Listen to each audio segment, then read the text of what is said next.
Thirdly, as we approach the elections, every person has always said that we're looking forward to a violent election.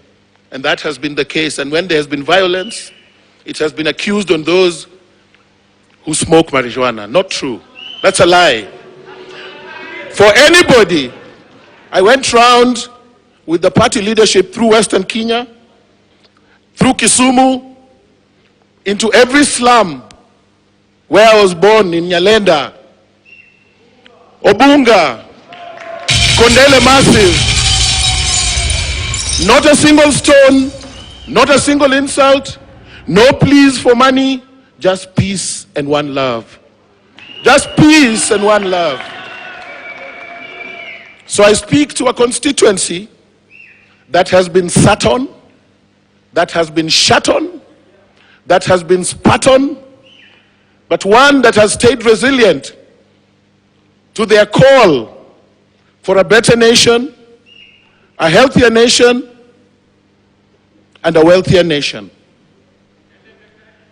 And in that regard, I wish to appeal to all my brothers and sisters across the country that maybe the time to make a change is now.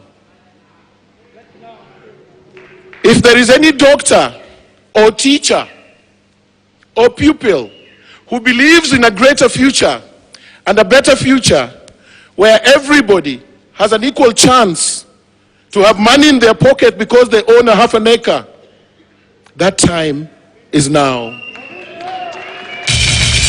If there is anybody,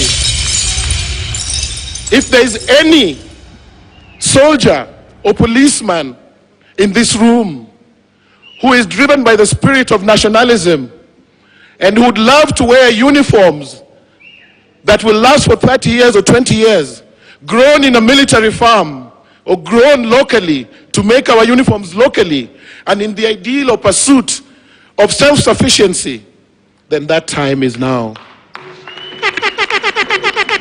I appeal to every woman across the land who is aware that marijuana can provide marijuana oil for us to smear on our bodies and not Vaseline petroleum, because petroleum is for vehicles and machines.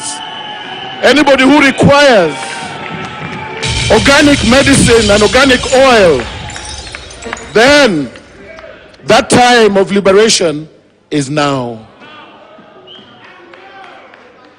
I appeal to our political leadership who have promised us emancipation from poverty, who have given glorious promises which they have not fulfilled.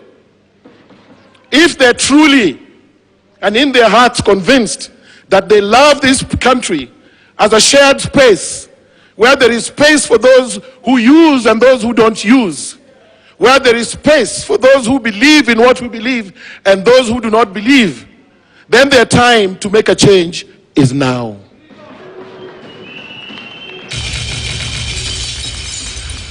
I stand here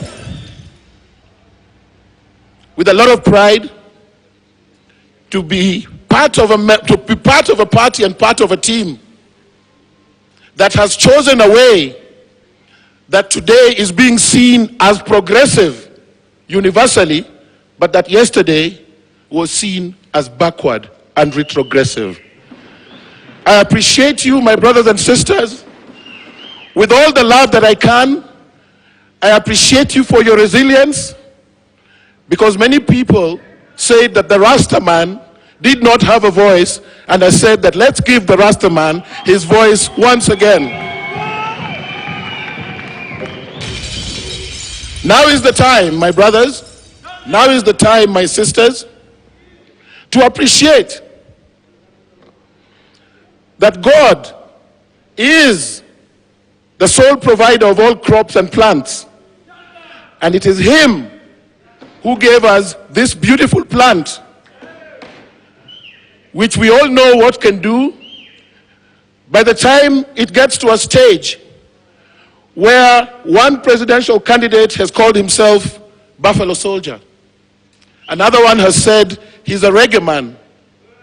And the third presidential candidate who we are here to support has come out and said that I will legalize. Surely there must be something special about this plant. If there was nothing special about this plant, not every candidate would have wished to associate with this thing. My brothers and sisters, who would have thought that one day in Kenya, the political future and fate of the nation would lie in the hands of the marijuana constituency? Who would have ever thought that we would get to a stage where we would be looking forward to the marijuana constituency as the way forward? It is a true revolution. So I appeal to you, all those who know that the time to legalize marijuana is here, I ask you to vote for Professor Wajakoya and Justina Wamae. I urge you, all those who know that it is time for peace and healing, to vote for change through Professor George Wajakoya and Justina Wamae. I appeal to you to lead the way forward, for God has blessed you to be called here today to lead this revolution, a green revolution, a revolution that shall be filled with smoke, not of burning, but smoke of love and smoke of unity.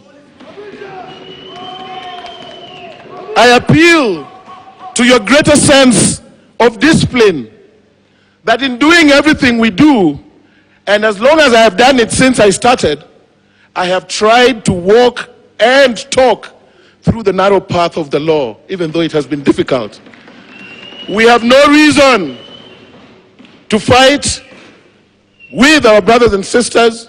We have no reason to live in confrontation with the security agencies over marijuana, but we have reason, as those who know what lies in this plant, to be messengers of God, to be messengers of light, to go and speak to those who do not know, to teach them that the day or the time has come for those who are behind to come to the front, those who are down to be lifted up, those who are forgotten to be remembered, and those who knew no love to be loved. For the time is now. I appeal to you, my brothers and sisters, that as this continues, I am sure each one of you should lead himself or herself in planning for this bright future that beholds after the legalization of marijuana. I'm sure you're aware 250 acres of marijuana produces $5.1 billion per year.